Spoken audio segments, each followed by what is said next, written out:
Пропадах някъде, но всичко беше истинско. Страха от удара, очакването с блъсъка.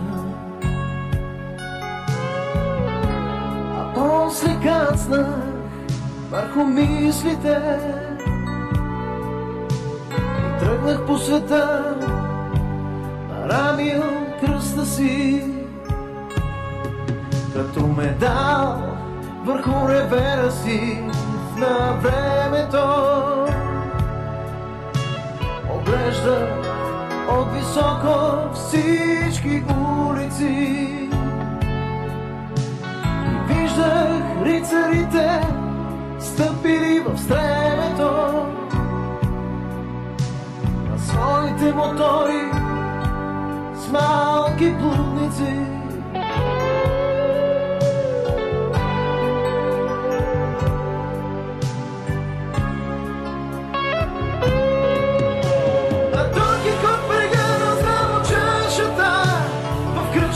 Спореше с неверници, които го закачаха от масите, че днес дори в музея няма мелници.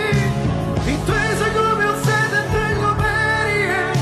Започнах да разпитвам пак от хората, къде започва пътя към надеждата и свършва кръстопътя на умората.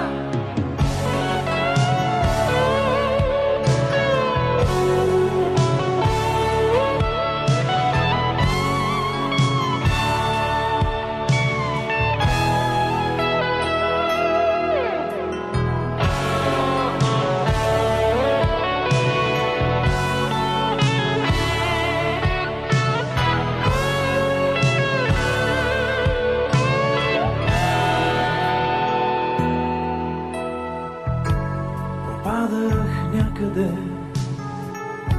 въртях се в успехите и се събудих гол от писъка на вятъра. Моторен шум потъваше в ехото, с рокерите тръгнали на някъде.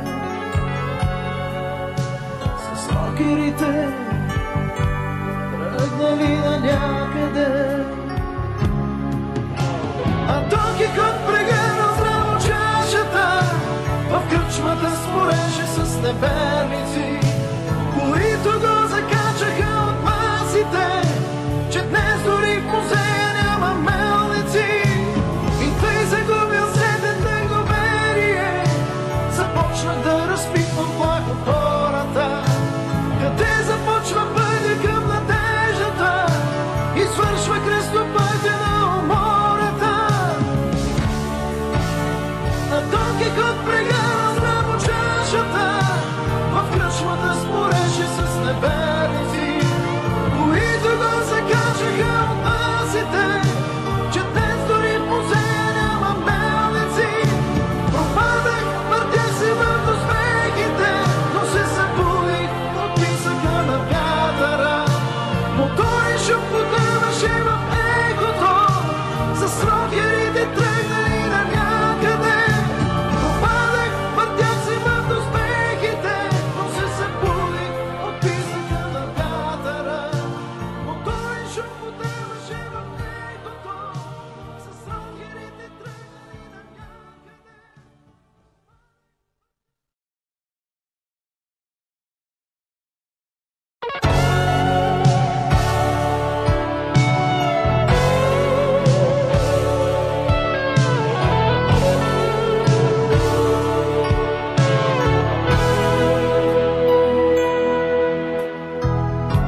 Пропадах някъде, но всичко беше истинско. Страха от удара, очакването с блъсъка. А после кацнах върху мислите и тръгнах по света, нарамил кръста си,